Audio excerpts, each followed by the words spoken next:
Good morning, good afternoon, and good evening to our webinar participants from around the world. Welcome to today's Devex webinar on leading in an organizational rebrand. My name is Corinna Mahumaza, and I'm the Associate Director for Communications at Devex. I'm looking forward to moderating this discussion today and hearing from our audience a bit later. Before we get started, I'd like to do a quick sound check to make sure that everyone can hear. If you can hear me, please type yes into the chat box. Okay, great. Looks like the audio is working fine, so we'll jump right in.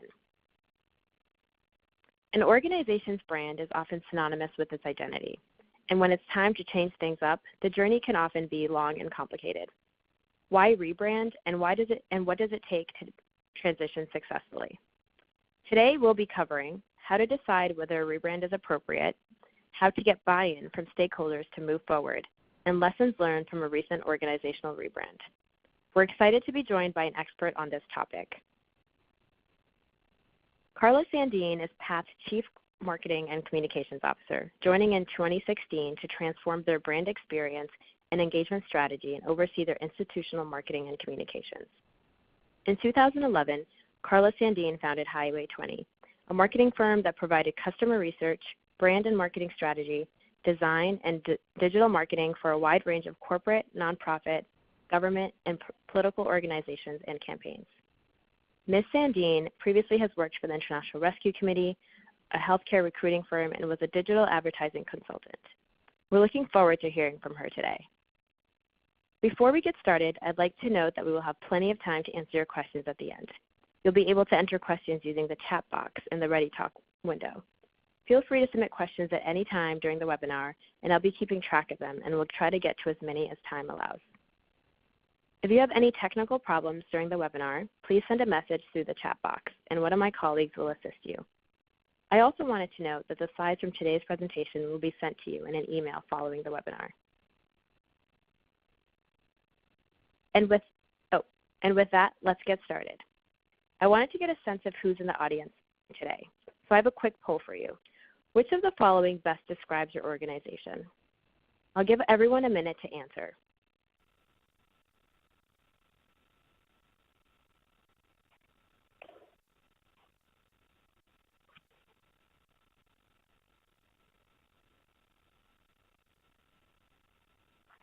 All right.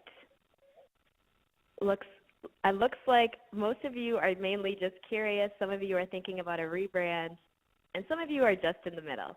So this looks like we have a great audience for this. So I'll just hand it over to Carla, who's going to walk through her guide to rebranding.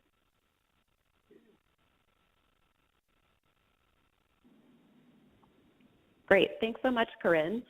Good morning, good afternoon, good evening, everyone. Thank you all so much for joining.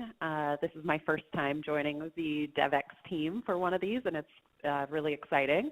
So I'm going to jump in, and I'm going to try to go really fast through a fair amount of slides so that we can get to the fun part and take some questions and hear from all of you. So to start, we said we would talk about why rebrand, and this is the big question always, right? What is the business challenge or opportunity that you're solving, that you need to solve, and is a rebrand the best course of action? There's really no kind of perfect answer, no checklist to decide whether or not a rebrand is appropriate for your organization. It's a complex decision that sometimes is driven by your brand, your organization changing to kind of keep up or change with the sector. Sometimes it's because you have a new product or a new offering that you're trying to launch into market, and you know that your brand may not support that. Sometimes it's that you have an issue with brand equity or brand awareness. And for us, those were several of the challenges. And so I'm going to walk through kind of specifically for us how we came to that decision. So business challenge or opportunity, this was ours. So this is who Path is. If you're not familiar with us, we have a global team of about 1,600 folks around the world in 70 different countries. And I came to Path because when you know who Path is, you know that it is this brilliant scientific organization of some of the leading health experts in the world.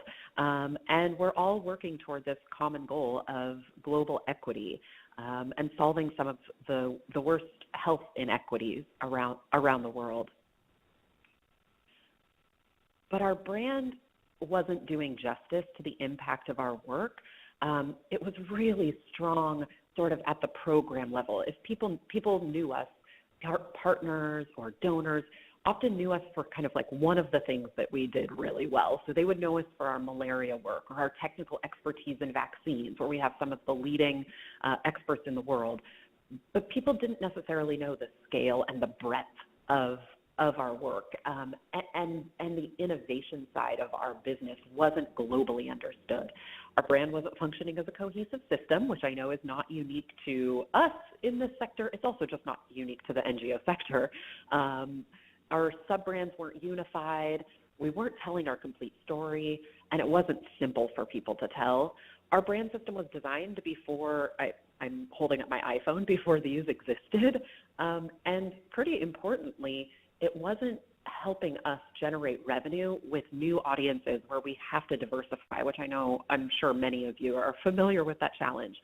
So just to kind of give you a snapshot of what our brand, and of course this is on the visual side, but some messaging here as well, just to give you a sense of what it looked like, and it had evolved over time. But it wasn't functioning, as I said, particularly cohesive. And there was another element of our brand that we really grappled with, which was this idea of whether our mission of equity, whether we were viewing our brand itself through that lens, and this lens of diversity and inclusion and equity in the way that we present ourselves, the way we present people whom we work with around the world, whether they are team members of ours or subcontractors, or people who are sort of end users or end recipients of devices or systems that PATH has worked on.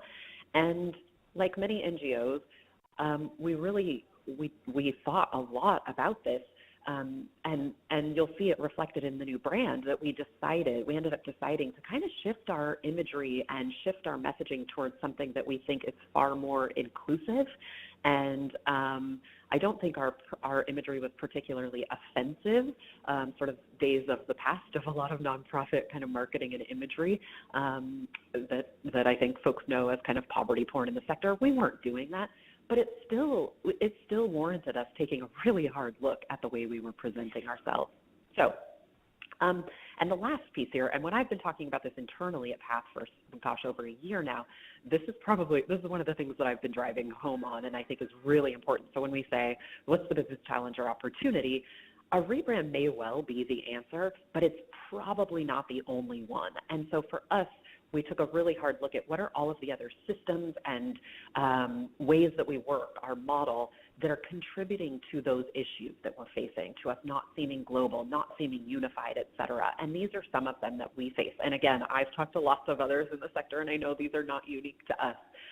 We're a 40-year-old organization. We've done really solid traditional comms in telling our story for a long time, but primarily and often kind of at the program level, where we have brilliant technical communicators and marketers telling the story of our specific bodies of work, but we've not really pulled it all together into a top-line brand that's globally understood and recognized and really lifting all of us up. So we set out to rebrand, and these were kind of the four big goals of the rebrand and, I would say, the overall kind of communications marketing transformation that my team is leading. So here you go, positioning our organization as a single global institution, driving a consumer-centric strategy and voice. And I'll pause on that one for one sec. You will hear me throughout talk about consumers and customers and supporters, audiences. I'm using those terms synonymously. I think it's actually pretty important for us in communications and marketing in our organizations to be advocates for the consumer, who might be a corporate partner, might be a multilateral partner or donor, might be an individual donor. We're all consumers. We consume information all the time. We consume content. And so that's something that has been important. But I also understand it's on us to shift and not use too much jargon and really shift our language to suit our audiences. But I think with you guys, I felt like it's safe. We'll talk about consumers. So number 3 was executing a conversion-oriented comms and marketing strategy and ultimately simplifying our story. I think that third one for us we all work in organizations where we have like a million really amazing stories to tell all the time. And so shifting to this lens of thinking about how we tell the ones that are going to ladder up to our business, our sort of executive level KPIs was something really important for us. So at Path, we created a new brand with and for everyone, our programs, health areas, initiatives, our offices, a voice to better represent who we are and drive our next 40 years. And so our opportunity, the way that we answered that first question was, our opportunity was to create one Path brand. So we set about doing that, about a year and a half ago. We hired the right agency partners, which I'd love to talk about this in the Q&A section. We set out to find the right branding partner, the right interactive partner for the website, who importantly weren't just experts in the NGO and nonprofit space. It was important to us that we selected agency partners who were drawing on expertise from working across different sectors. And we went through the fun process that you do to design a new brand system. And of course, I'm showing all the visuals of on the visual identity side, because that's what you have fun, pretty pictures of. But to be really clear, our new brand system, and I think this is super important for anyone who's thinking about a rebrand, to really stress with executive teams and boards, especially when there is buy-in, but when folks often just think a new brand means a new logo, it's really important from a budgeting perspective and a buy-in perspective to understand all the different pieces that are critical. So for us, it fell into these three buckets. It was our new voice, our new look, and our new tools, and I'll show you some of these. Again, I'm going to go quick. So this is what our new brand system looks like, and you saw those slides a couple slides ago with all of our old assets. This is our new logo. Just very quickly, because I know the question everybody asks us is, what does it mean? What's the line mean? And, we decided to go with a brand system that's more of a kind of modern, flexible system versus a logo with a kind of a traditional icon.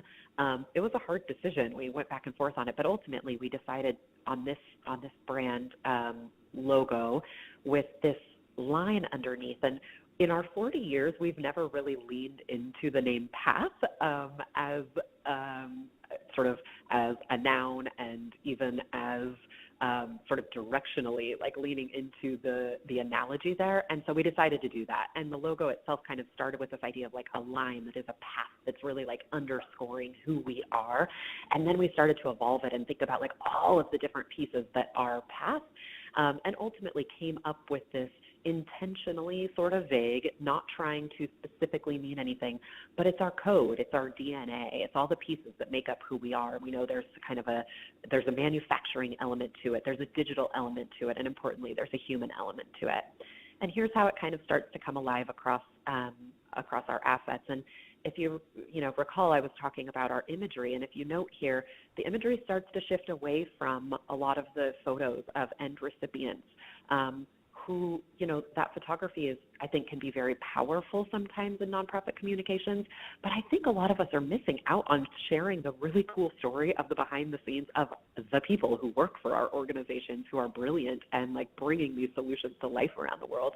So we really honed in there to show a more diverse and more, we think, inclusive sort of style of imagery, where we're showing our team members, and we also leaned on kind of best practices in product photography to showcase the actual solutions that our product development teams are designing. This is our logo this is a mock-up. This is not a real product we're distributing, to be clear, pharmaceuticals.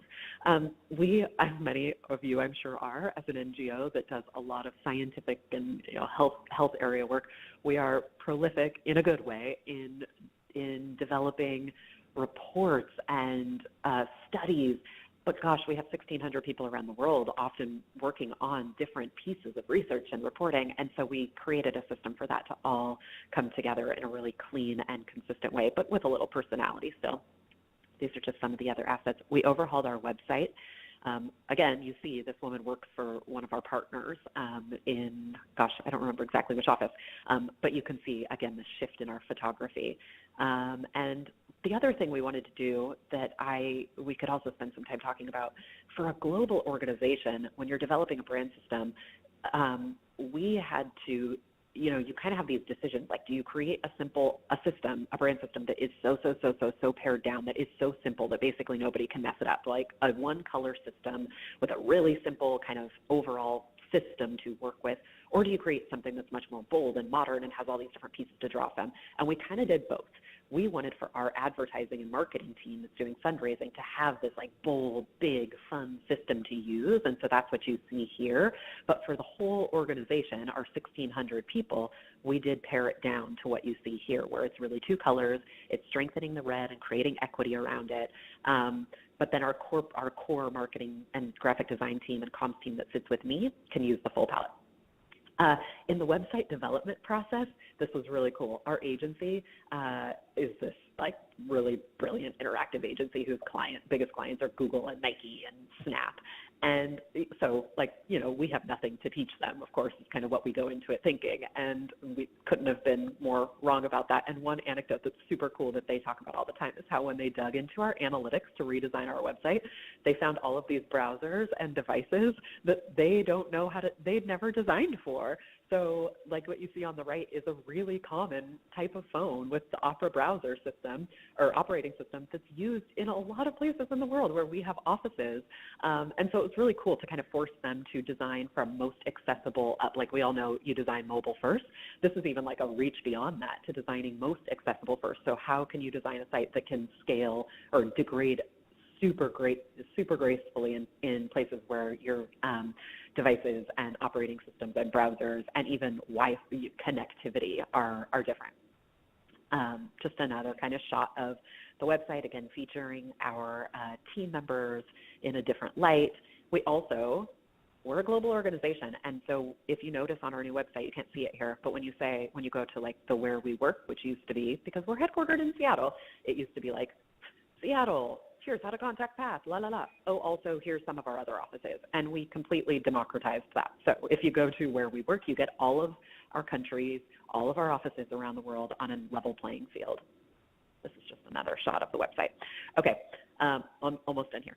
Then we developed, so throughout the process, one of the agencies, both of them who we were working with, came to us and basically said, look, we think that something that's missing here is your like brand manifesto. And I'm sure anyone who's ever worked in a larger organization, you're used to that. It's the thing that it's like the rallying cry that everybody in the organization buys into. It's like it defines who you are as an organization. And we didn't have that. And so we set about kind of trying to create that. And halfway through, it was really hard. It was really hard to create this really inspirational, sort of beautiful way to summarize. At Path, we are what? And I tried to kill it. I said, I just can't justify the resources for this anymore, guys. We're down to the wire. And my team plus the agency they sort of both said, no, we think you're wrong. We want to do it anyway. And they also kind of just kept doing it anyway without me knowing. And they were right. And I'm really glad that they pushed on it, because what we ended up with is the voiceover that you're going to hear on the next video that's spoken by Nantalila, who's our country director in Zambia. And it is really strengthening. It has been one of the key pieces of change management for our whole organization, is getting folks to be like, yes, I see myself in this. So I'll play this video for you that brings it all kind of together.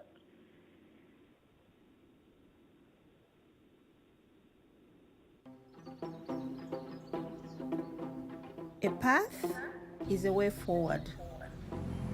This is the way we look at things, forward.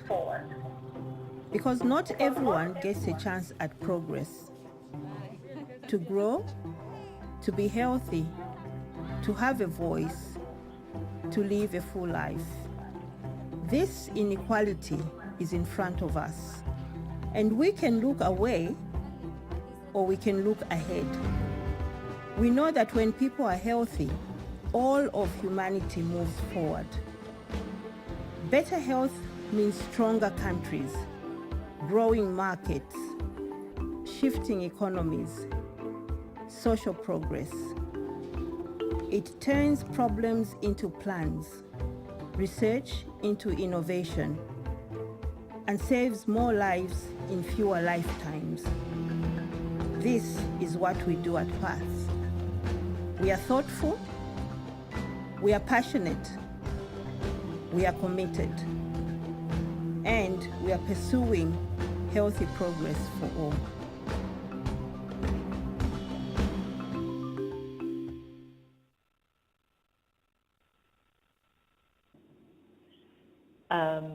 Okay, so that's the manifesto that we developed, sort of showing and starting to show how we present ourselves a little bit differently. Again, I'm going to go really fast here. So the very last section is around how we rolled it out. So one data point is that we spend significantly more time and resources on our internal launch than we did on the external launch. And I highly recommend that, and I have to say, even that wasn't enough. Our employees are our most critical brand ambassadors, and so bringing all of them along and helping them feel part of it, and frankly, helping them guide it so that we could get it right was absolutely critical. So we started the internal rollout and launched several months before we launched externally. So this is back in April. We had our 70 leaders in Seattle from all around the world, from I think 20 different countries. And we spent a half day basically unveiling the new brand system to them and putting them through stations where we broke up into 3 groups. And what you can see on the top right are people in a room where they have all these devices, and everybody was like interacting with the new website. You see on the bottom left where we had everybody in a session that was around the messaging, and everyone literally had like pieces of paper in front of them, and we took them through this exercise to say, Path is what? Who are we? And how do you talk about who we are? Because it's really difficult to nail that, and it's a work in progress. And we had to hear from all of them, but it also helped them feel like they were part of the process. And then you can see on the bottom right, we had some fun and got people to start getting excited about the new logo. Oops. Oh, no, sorry. Sorry. I think I've got a couple repeats in here, so I'm going to skip.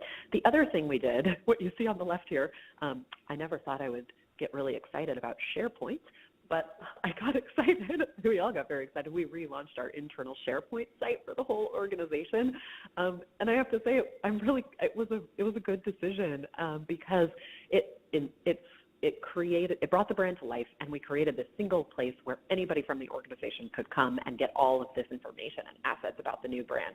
You can see on the right how kind of in depth we went on all of the different resources that we developed, guidelines for writing content in the new brand voice, etc. Oops, sorry, we'll kind of skip. There we go. Okay. This is just a little zoom in for you to see on the new SharePoint site, all of the different types of templates and resources that we created. And something that we committed to do is instead of pushing these out and saying, okay, that's it, they're done, what we've committed to doing is saying to folks on maybe a quarterly, depending on the document, on a quarterly or biannual basis, we're going to be updating these and always releasing new versions because we want to hear from you. We need to know how they're working for you, employees of PATH, and also for people who you're communicating to externally. So we've created some solid loops. And this is Erica, who's my brand manager on my team, and she's the one, I'm here doing this talk right now, but Erica is who really made all of this happen. And what you can see down on the bottom, it just included a little screenshot. The shot of her was literally used in a lot of the videos. She's been doing these webinars, just like we're doing right now. She's been doing webinars. And from a change management perspective, we followed an actual change management path framework, and Erica created a group of people from around the whole organization called our brand agents. So it's like a person from every single department. They've been trained by her. She has all these webinars she does with them. It's a train the trainer model where she's like pushing the brand out through them. She has a Slack group that they're all in, and it's this really cool thing. It's really cool to start seeing the kind of like crowdsourced Q&A happening, and they're all helping each other, creating new resources together, et cetera. And then, of course, we launched externally. And again, this is just one slide because we really did spend much more time and effort on the internal. So to finish up here, this is where we are today. We're telling everyone in the org, we are in hypercare. We are not finished. It's a global rollout. It's going to take several more months. So we're completing it right now. We're adjusting and adapting assets as we learn from our colleagues, our supporters, and going back to that slide about the other things that a rebrand itself can't solve. We're still working on that, and we're working on strengthening our overall global communication strategy and team. And I think we are well on our way to meeting our goal of one PATH brand. So I will stop, and I think Corinne's going to jump back in and take some questions. Yes, that was great. Thank you so much, Carla. I think we all learned so much, and we probably want to zoom into those slides to really get into the nitty-gritty. Thank you for using such great examples. So I've had some questions come in, and I'm sure there's going to be some more coming into the chat box. But I'd like to start with, and if you have a moment right now, you can send them to the chat box, and we'll try to get to as many as possible. We did a lot some time because I know this is especially something you'd like to get some expert advice on. We did have some questions that were submitted via email, so perhaps we'll start with one of those. The first question is, what process do you follow to brand a change project within an organization where change has not been particularly helpful or sustainable in the past, where cynicism and resistance perhaps might be significant? Yeah, it's such a good question. So thanks to whoever sent it in.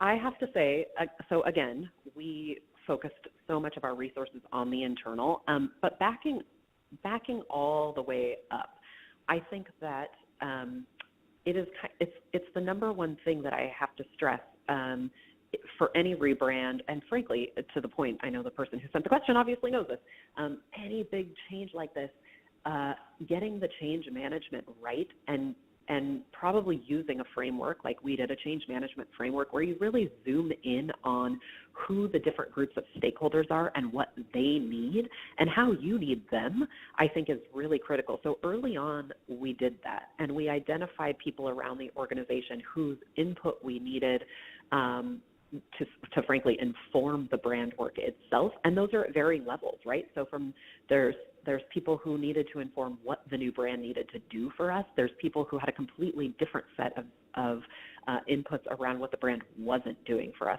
And so we worked through that.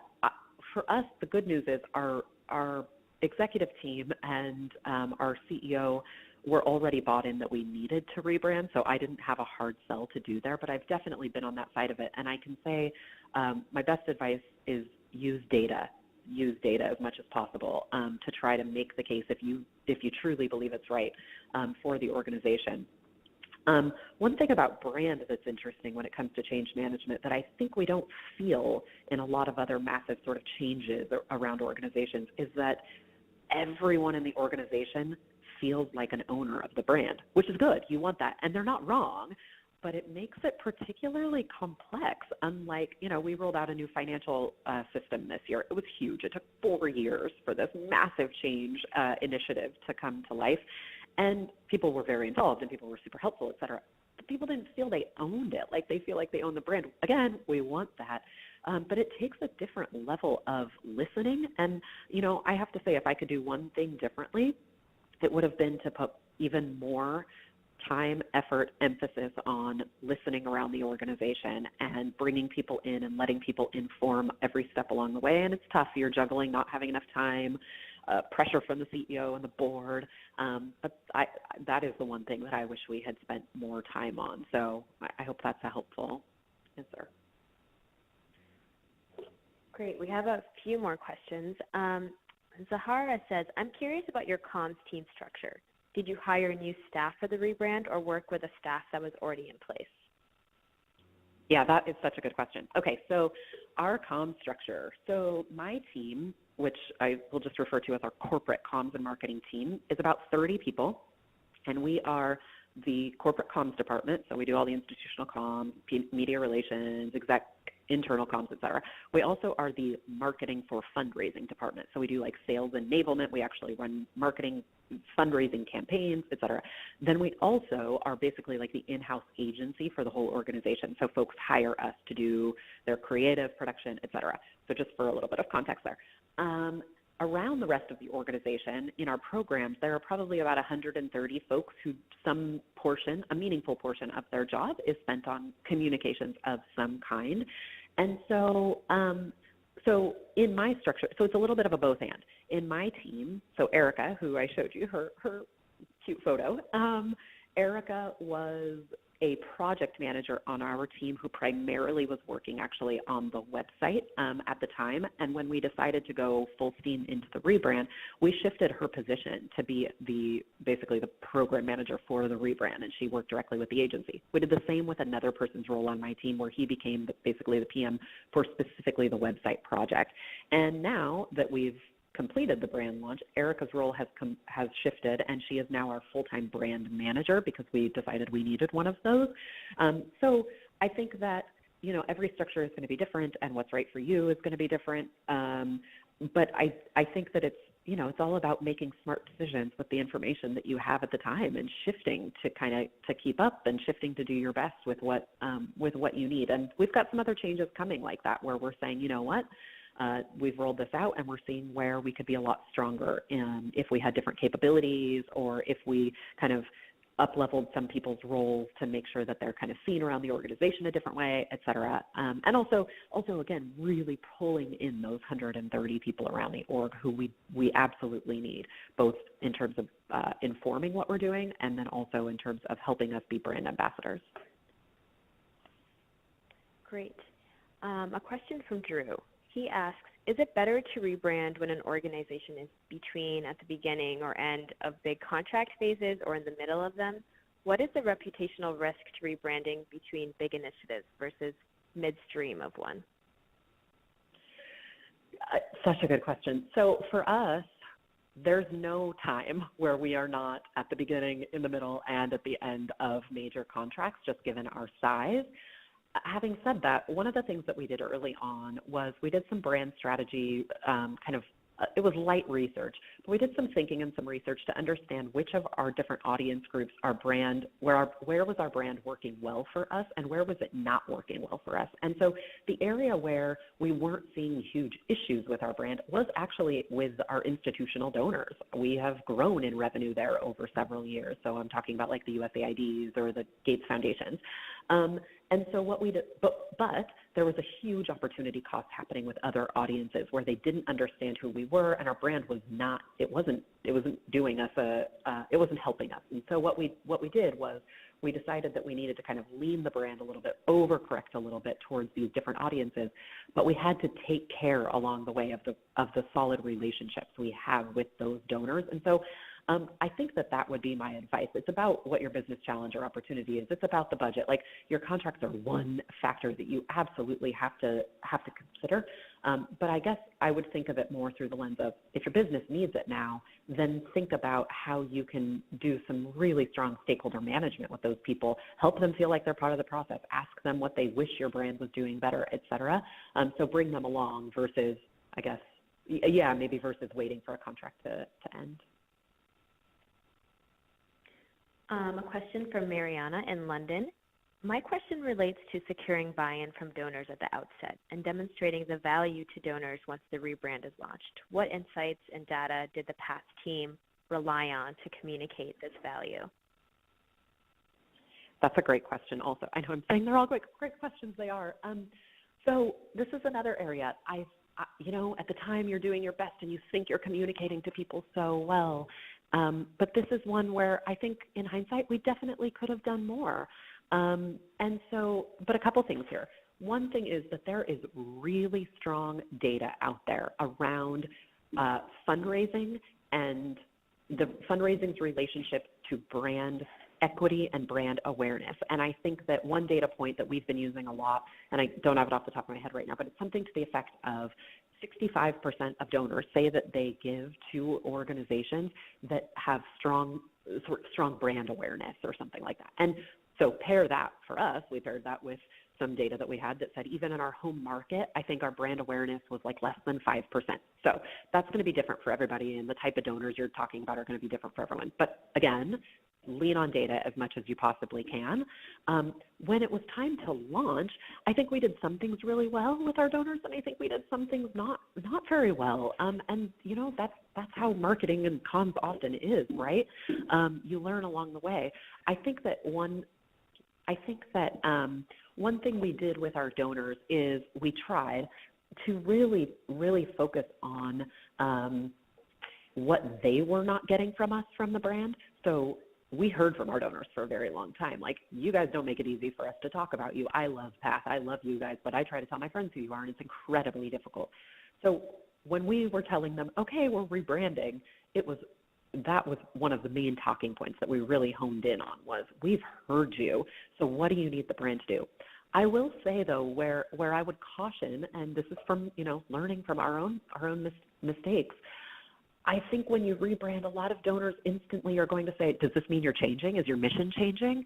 And so we didn't preempt it. We weren't preemptive enough on that, I think, in saying we are not changing. Actually, this is to double down on our mission that you believe in. So I would recommend really sort of thinking through what are the questions and the fears that a rebrand might put into the minds of donors. Now, we also did have a couple, and I will say it wasn't very many, but we did have a couple donors who did reach out and said, I can't believe you would spend this much money. We never said what the price tag was, but still, I can't believe you'd spend money on this. It doesn't make sense. And we had some talking points that were around actually how we were underinvesting in these assets for a really long time, and the majority of the spend was on our website. It's 2018. We have millions of people who visit our site. So anyway, I would just spend some time listening. Again, listen to donors, ask them up front what their concerns are. You should have maybe you have insider donors who you can go to, kind of back channel and say, hey, we're going to do this. What do you think? What are people going to feel? Help us frame up some talking points. Great. We have a question from Molly. Did you experience internal challenges with programs and projects that had strong identities? If so, how did you manage those and convince people to move toward one brand? We are still working on it, to be very honest, because people have built brilliant, strong identities around a specific piece of work that they do and that they often have committed their life's work to.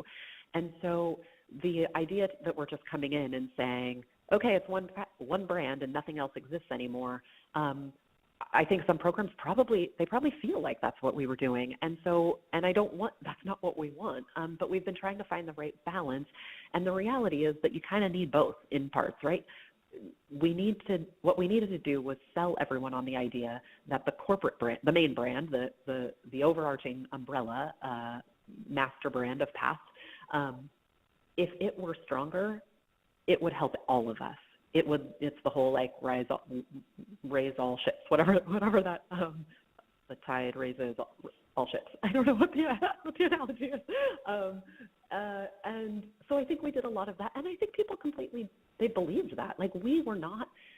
My team was doing really, really good work for a long time supporting our programs and telling our story, but there was a lot that the brand wasn't doing for them. And so I think we leaned on that message as much as possible. We have not made it, just like with donors, we've not made it easy for you guys to tell our story. We've not given you the tools and resources you need. We hear you. We're doing that for you. At the same time, we need you to come in, and we need to kind of merge these brands in. And so, a lot of it is still underway. We actually ended up deciding, you know what, we're not going to try to kill everything all at once. We're going to take it slower. So we do have all of these kind of sub-sites still that exist for some of our different programs. And one by one, we're going to work with those teams to understand who their audiences are. Does it make sense for them to have a separate brand? Does it make sense for them to have separate channels? Is the ROI there? Instead of just trying to take this broad stroke paintbrush, it just wouldn't work for our organization. Dennis has a question about how did your internal partners and audience feel about the bold new brand?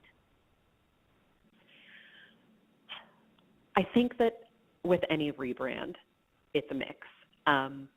So one thing that I said to folks internally the entire time we were rebranding, I would do the whole walkthrough for our leadership team of, it's coming, the brand's coming, the brand's coming. And one of the things that I often said, and maybe people were sick of hearing it, was people are going to hate this. People will hate that we have rebranded. Our teams will hate the new logo because it's true. Just look at the internet. Anytime any corporation, any business rebrands, and the data exists to say that the closer you are, any of us, the closer a consumer is to a brand, the more likely it is that you will hate if they change anything about the brand because you're close to it and it's changed and it makes you uncomfortable. And so we hammered that over and over and over to sort of preemptively say that's okay. That doesn't mean it was bad when we get to that point.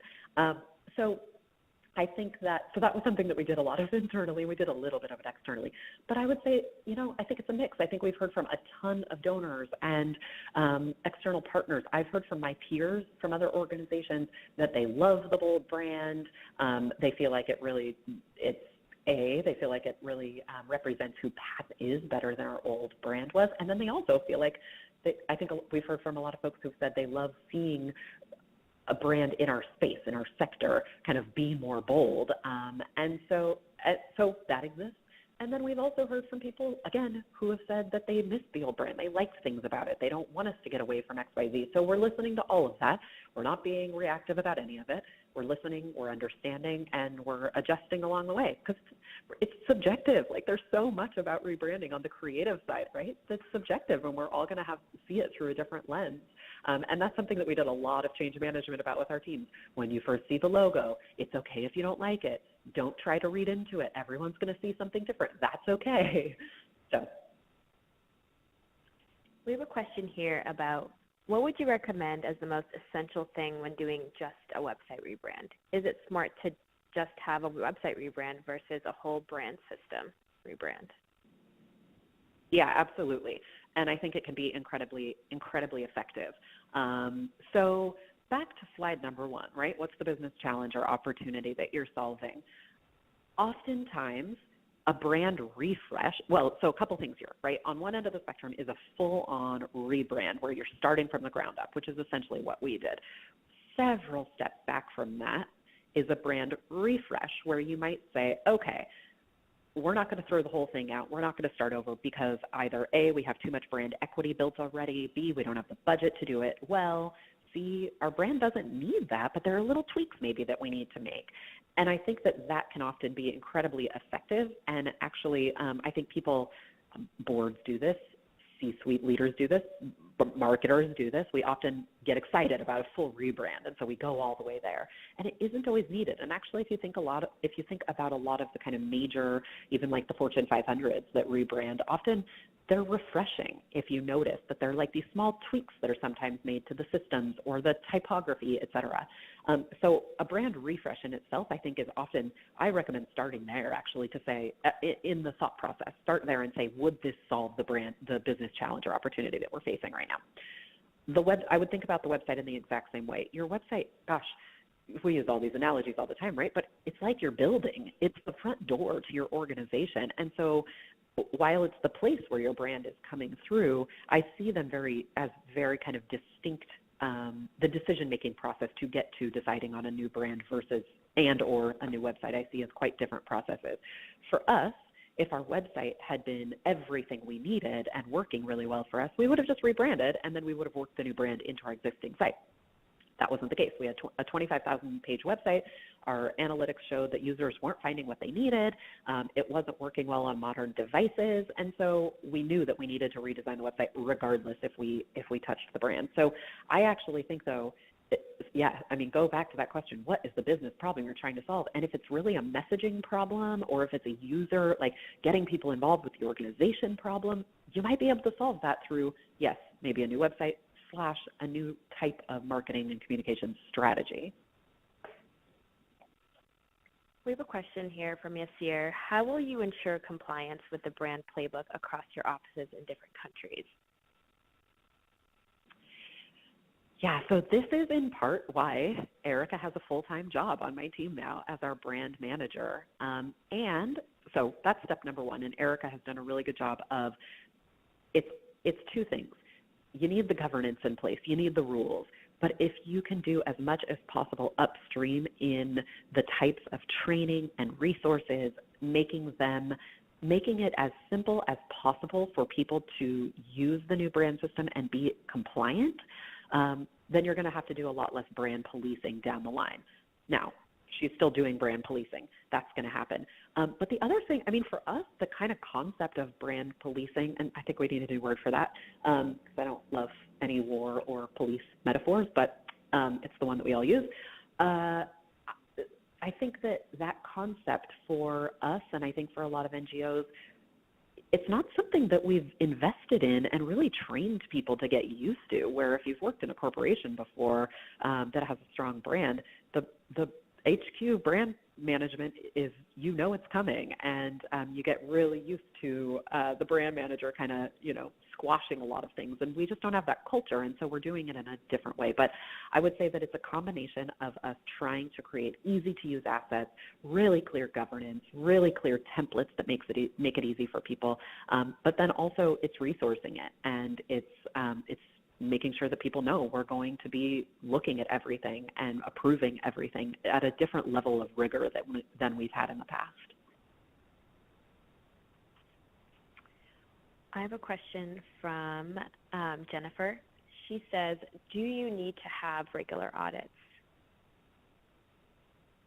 of the brand, or I guess of the rollout? Yeah. So, okay, I guess I'll answer it in two ways. Maybe you mean, do you need to have regular audits? Should anyone have a regular brand audit? Maybe is one way to view the question. And I would say absolutely, but with the caveat that resources are different for all of us. So if you don't have a dedicated team, if you're a two-person marketing and comms team, the idea of a brand audit is going to look much, much different from, I can see that there are people on the call today from organizations that are even far larger than mine. And so that's going to look much different. But I think that it's highly recommended. And when you're talking about a brand audit, there are so many different ways you can go with it, right? There's overall sort of brand health.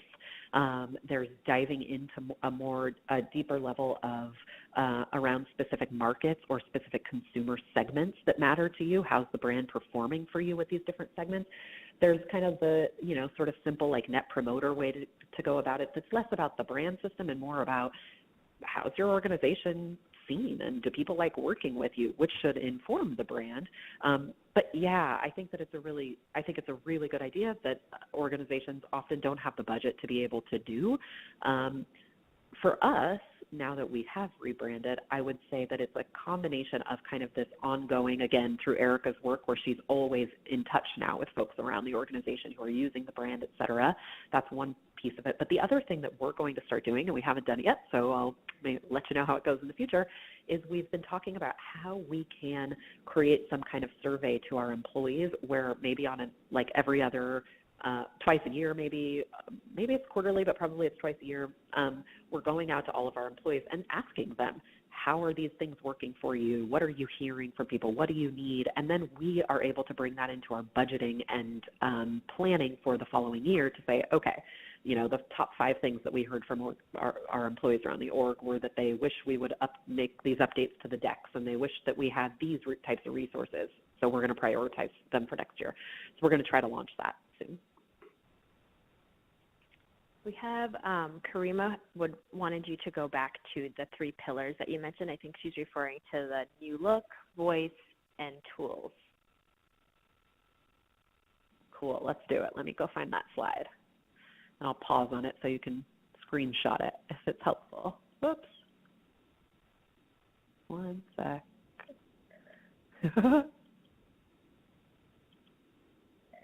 Okay, there you go. Do you want me to talk about it or just pause on it? Okay. Let's see. So these are not really, the categories here are all at sort of different levels, but we've tried to bucket it all into these 3 really clear groups. So new voice. Again, I think when folks think about a rebrand, they think about the logo itself, right? They think about the logo itself, not the full brand system from a visual identity perspective, and definitely not always the voice. I would say for us, if we hadn't been able to rebrand fully, if we didn't have the budget or the time for it, the one thing we would have done was updates to the voice, because it wasn't consistent. We didn't have a strong elevator pitch that was clear and easy for people to use. And so that's what New Voice included for us. It included a whole brand framework that's like the why, how, and what of who we are. The manifesto that you heard is the voiceover in the video. I think we have something like a 100-page deck that's on all of this and the guidelines. Voice and tone, really being clear about who we are and the attributes of our personality and our character as an organization. So we defined that. It's like when we talk in the Path brand, we are smart and thoughtful. We are humane and inclusive. We are, I don't remember, I know I should know this off the top of my head. I don't.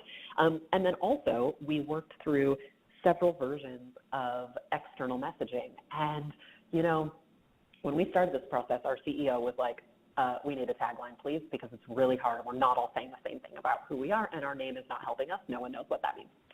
So we worked through this process, and we looked at a lot of other organizations, and we actually decided that a tagline, the kind of very traditional 9-syllable tagline, also wasn't going to solve the problem for us, because there was just no way that you could get something that was quick and concise that like helped solve the problem. And so what we decided to do was come up with several different versions that are different lengths of our external messaging. So PATH is a what? If no one's ever heard of us, how do you define who we are?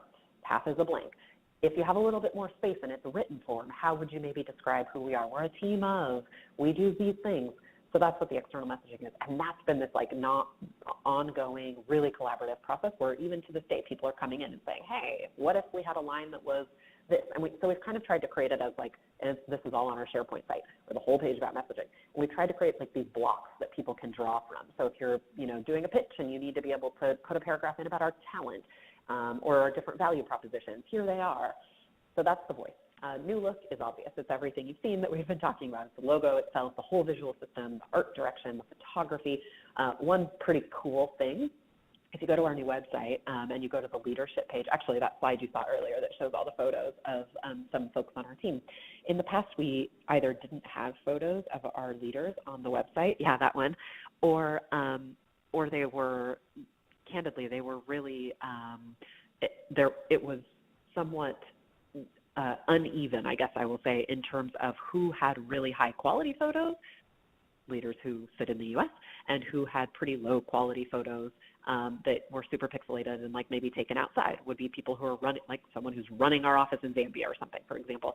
And so we said, we really need photos on our website of all of our leaders, and they are all going to look consistent, period, regardless where they're taken in the world. And so our agency who worked with us on this came up with this really cool system where the same photo can be taken 3 different ways. Here's how you take the photo if you have like a professional photography studio, easy. Here's how you take the photo if you just have like natural lighting and a professional camera. And here's how you take the photo if you don't have natural lighting, using a bucket and like a light bulb, and it's like total PATH style, which is cool.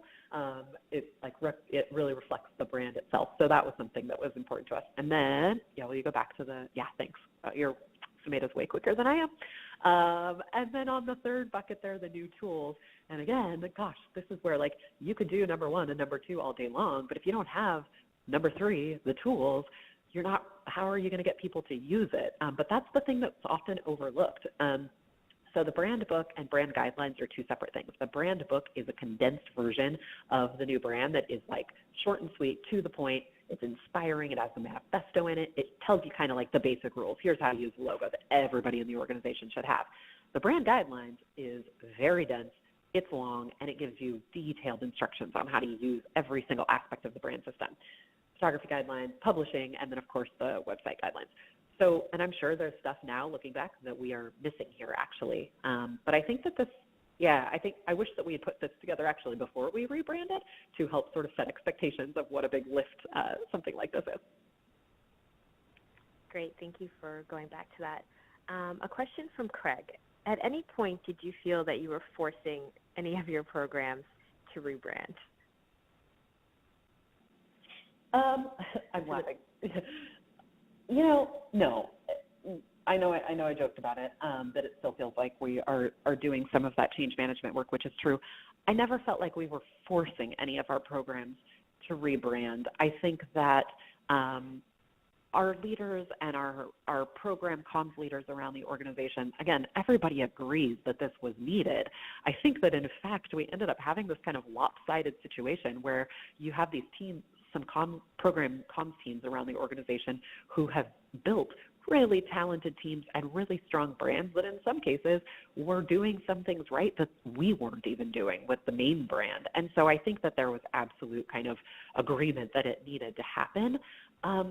But, when it comes down to it and you're trying to bring 1,600 people along, I'm sure that there would be people who would say, you know what, we would have done that differently. And that's why I think, again, the number one thing that I wish we could have done and should have done more of is just listening and letting people be part of it more, even though that might have resulted in some trade-offs of other things that we decided to do. And hindsight's 20/20 on these things all the time. So, but actually, I will say, it's been really cool to see a lot of our offices around the world have been faster to start using the new brand and getting their signs up than we even have. So we get their pictures. People send pictures in over Slack of all the teams standing in front of the new signs. I was in China a few weeks ago with my kiddo, and we went into the China office to meet the team there, and they had all the signs up, and I had no idea that they'd even gotten them up already. So we've seen both. We've seen folks who have had a hard time with it because in some cases it feels like a loss. But they're on board, and we have really good people. And then we've also seen places where our programs have jumped on it, and they're really excited and eager to use it, and that's been inspiring for us. I just want to clarify on that question. Actually, what he meant was, were you at any point did you feel that you were forcing any of the brands into a brand framework that was either too broad or not specific enough for them? I hope I got that right, Craig. Got it. So actually, no, this was important. So when I shared the new logo, this was in part why we ended up going with this system that is really flexible and has all of these shapes that basically come to life and become kind of containers to zoom in on different aspects of the brand or imagery. And that was really driven by us wanting to make sure that we developed a brand that was broad enough to encompass all of the different parts of the organization. And then the other thing was the logo, this is kind of down into the details, but the logo itself was designed in a way where it can be paired very easily with with other, like to create sub-brands that include the master logo. So we're starting to use the master logo and pair it with, malaria or vaccines or whatever, and start to create these really strong sub-brands. Great. Thank you so much, Carla, for answering all those questions. We had some really good questions, but we're unfortunately come to an end of our scheduled time for this webinar. But we do want to thank you all so much for joining us today, and we hope that you've enjoyed the conversation. By the amount of questions and still some questions unanswered, I think that you all have. Once you exit the webinar, a survey will appear in your browser. If you can just take 2 minutes, we'd really appreciate your feedback about this webinar and your ideas for future events. Development communications professionals are an audience that we'd love to cater to here at Devex. So I do encourage you to put some ideas in there. If you do want to watch the webinar again, we'll be emailing it to you shortly and posting it on devex.com. So please be on the lookout for that in the near future. And again, thank you so much to Carla for taking the time to speak to us today. And on behalf of Devex, I'd like to thank you all for tuning in. And I hope that you will join us for our next digital event.